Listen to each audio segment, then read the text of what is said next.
Buenas tardes, profesor Wilfredo Basilio. Mi nombre es Isabel Espinosa Osores, mi código de alumna U2017-1745-2. En esta oportunidad, como cuarta tarea, se va a tratar sobre el PBI. Entonces, la macroeconomía tiene que ver con el PBI. ¿Qué es la macroeconomía? Estudia el comportamiento global de los países utilizados indicadores como el PBI. Para saber la macroeconomía de un estado, veremos los siguientes: los ingresos de cada persona que trabaja, el nivel de empleo, recursos productivos, la producción total, el desempleo, la inflación, el tipo de cambio, etc. Ok, la macroeconomía en el Perú. En el año 2009 fue el año en que el Perú enfrentó la crisis económica más difícil de los últimos 80 años.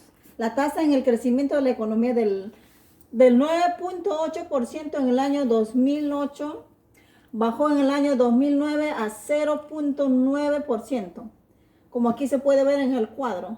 Esto se dio por la crisis política que vivía en ese momento, en ese entonces el Perú, a causa del terrorismo y la inestabilidad política en el Perú.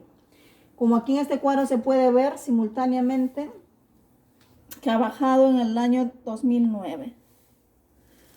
Entonces, el objetivo de la macroeconomía es explicar cada cierto tiempo los cambios económicos que afectan al Estado. Es decir, cada año la estadística del PBI se saca. Normalmente es en diciembre en cada país, pero también se puede hacer cada cierto tiempo, cada 6 meses, ¿no? Pero normalmente es un año. Entonces, en los cambios de los hogares, empresas, mercados, en este cuadro se puede observar del 2011 por componentes de gastos, ¿no? Aquí en el título gráfico se puede observar cada año cómo se ha ido consumiendo los gastos de gobierno, inversiones, exportaciones y importaciones, consumo. Así sucesivamente. Es una estadística para poder reconocer el estado actual del PBI en el Perú. Mercado. Busca analizar la generación de riquezas en la economía y el crecimiento económico, la estabilidad de precios, la generación de empleos y la relación con el resto del mundo. Los macroeconomistas son analistas que se plantean diferentes preguntas y dan respuesta a cada pregunta para poder entender la situación actual de la macroeconomía en el país. Es decir, son profesionales altamente cualificados en hacer estadísticas, hacer estudios de la situación económica actual para llegar a su conclusión final. Pregunto, si esta pregunta ellos se realizan, ¿no? ¿Por qué el ingreso promedio alto en un país y otros son bajos? Para el cálculo del PBI se tiene en cuenta la actividad económica que se desarrolla dentro de un país. Es por ello varían los promedios de ingresos en cada país.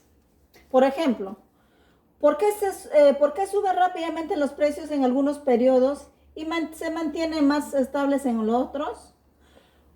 Los precios suben o se mantienen es por la demanda y la oferta de los mismos. Cuando aumentan o disminuyen, se deben a que una de estas dos variaciones ha protagonizado un cambio.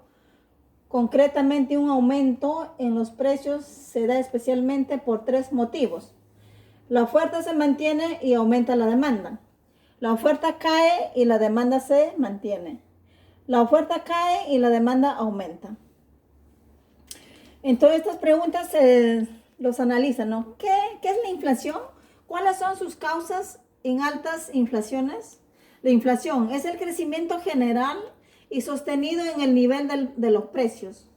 Causa de la inflación. Esto es cuando el poder adquisitivo de una moneda disminuye a tal punto que la cantidad de la moneda circulante se sitúa por encima de la demanda real existente. Ejemplo, el dólar, el sol. Bueno, como todos sabemos nosotras, en los años 90, el dólar pues ha perdido su valor. Por lo tanto, nosotros también, pues, nuestros gastos son en dólares, nos ha afectado bastante. Ya, ¿por qué aumenta la producción? Si el ejemplo unos años y en otros se debe por la gran demanda de bienes y servicios ¿Qué es el crecimiento económico? ¿Cómo se mide? Mediante el PBI es de la ciencia que se encarga de estudiar la riqueza de la población o un país. Miren, en este cuadro se puede ver, puede hacer que algunas autoridades para fomentar un alto crecimiento del ingreso, una baja inflación en un empleo estable. Claro, la situación del Perú. Tendrían que venir al Perú inversionistas extranjeras con tecnologías modernas, maquinarias altamente competentes, ya que el país es rico, ¿no? Riquezas, tenemos muchas riquezas, pero no están explotadas. Nos falta capital, capital humana, capital tecnológico. Como aquí en este cuadro podemos ver claramente los salarios de cada país. Esto es de 2008. Por lo tanto, por decirte, en Argentina, en todos los países sudamericanos tienen el sueldo más alto, $440, y sucesivamente Perú se encuentra más abajo. Pero en la actualidad ya el sueldo mínimo en el Perú es 930 soles, ha variado. Entonces, como el PBI anualmente se tiene que evaluar para sacar sus propias conclusiones, cuál es el nivel del PBI, pues ha variado. En este cuadro se puede ver, es un poco antigua. Riqueza. Cada país tiene una riqueza diferente, por ello su PBI es diferente al nuestro.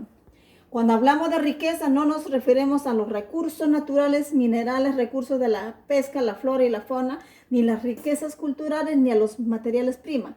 Como sabemos, en el Perú es rico en todo lo mencionado, pero cuando nos referimos a riqueza económica nos estamos refiriendo a la producción o circulación de dinero. Ejemplo, las empresas con tecnologías avanzadas que generan empleos gananciales. De nada nos sirve tener tantos recursos y que no están industrializados como capital nacional. En el Perú hay muchas empresas extranjeras que nos dan oportunidad laboral y crecimiento profesional, ya que los mencionadas en la base para el desarrollo de la economía de un estado, riqueza, todo bien, que por sus cualidades físicas permiten mantener o mejorar la vida humana en un país. ¿Cómo se mide la riqueza? La macroeconomía utiliza el Producto Bruto Interno para tratar de medir la riqueza de cada año.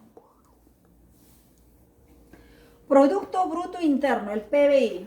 El PBI es el valor de mercado de los bienes y servicios finales producidos en un país durante un periodo de tiempo, anteriormente ya lo mencioné, un año. El cálculo del PBI por gastos se considera lo que por las familias, empresas o gobiernos, sector externo, en términos netos. Medición de productos brutos internos. Tenemos tres formas de medir el PBI. El método de valor agregado o de la producción. Segundo, el método de gasto. Tercero, el método del ingreso o renta. Ok, la debilidad del PBI. El Producto Bruto Interno falla en medir la generación de riquezas exactas de un país. Esto se debe a la compra y venta de segunda mano, llamados economía subterránea o mercado negro. Por ejemplo, cuando compramos autos usados, ya no se paga impuesto como que has comprado un auto nuevo. La gente ambulantes no están pagando impuestos, por lo tanto es un mercado subterráneo o mercado negro llamado así. Debido a estos ya fueron contabilizados cuando fueron nuevos, o sea, los autos al ser nuevos ya fueron contabilizados, al vender segunda mano ya no se puede contabilizar. El Producto Bruto Interno no incluye las operaciones financieras no productivas, como la compra de papeles financieros. Tampoco pueden registrar las operaciones fuera de los mercados. Por ejemplo, los servicios que venden, un niño que limpia las parabrisas de un auto en las vías públicas. Tampoco. Las empleadas de hogares también en este caso se puede decir, ¿no? Ellas no declaran, no pagan ningún impuesto, por lo tanto es un robo al PBI. Los servicios, los mototaxistas también, ellos tampoco pagan impuestos. Los servicios de taxi en el Perú no tienen taxímetros, no te dan ni boleta ni factura al momento. Bueno, casi el 20% son empresas ya formalizadas, los taxis, pero en su gran mayoría son empresas pues que no te da ni boleta ni factura. El PBI falla en menciones de la riqueza cuando no pueden contabilizar las economías subterráneas. ¿Va? Por ejemplo, las ventas de productos en el mercado ilegal. Libros, copias, CDs originales o robos al auto. Por decirte, nosotros cuando compramos libros en Amazonas, que son libros copiados, estamos haciendo un robo al autor. Por lo tanto, no estamos pagando impuestos, ni los que venden pagan impuestos. También es un robo al PBI. Los CDs, en el Perú normalmente pues solemos comprar copias. Next. Ejemplo del método de gasto. En el PBI, a través del método de gastos agregados es igual a la suma de gastos del consumo del C, inversión, gasto de gobierno G, las exportaciones netas X menos M valorizados a precio de mercado. La expresión algebraica que expresa el cálculo es el PBI igual inversión más, consumo. El PBI igual consumo más la inversión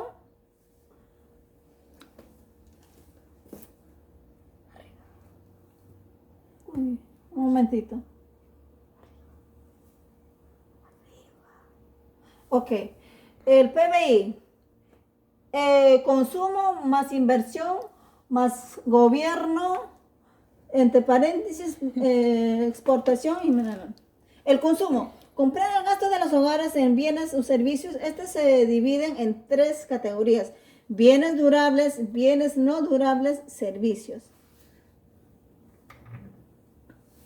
El gasto de gobierno son compras del Estado, comprende el gasto de bienes y servicios realizados a las administraciones centrales y por las administraciones locales y regionales. Se puede dar en dos formas.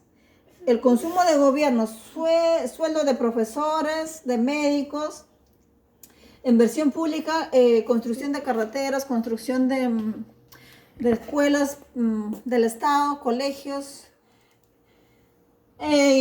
puestos de salud, etcétera, etcétera. Next. Bueno, mire, para calcular Producto Bruto Interno, el origen, vamos a ver aquí un ejemplo, un claro ejemplo, ¿no? El árbol, vamos a hacer vamos a vender en este caso muebles. En el bosque tiene un precio la madera. Después tienen que talar, cortarlas y se incrementa otro precio. Y después se tiene que hacer un traslado a un lugar, o sea, a las fábricas. Y en la fábrica tienen que cortarlas, o sea, transportarlas y después cortarlas y fabricarlas. Y de ahí, para llevar a la tienda, tiene otro costo adicional. Por lo tanto, los precios, como ustedes se puede observar, varía. El precio final en la tienda serían de $4,000. Estos van destinados los productos a las familias, empresas, gobierno, sector externo, consumo, inversión, gastos públicos. Por lo tanto, cada uno tiene un precio diferente. Por lo tanto, el PBI sería de 4,000 soles. Y aquí es la ecuación que se tiene que desarrollar. Muchas gracias. Ha sido por terminado el curso de PBI.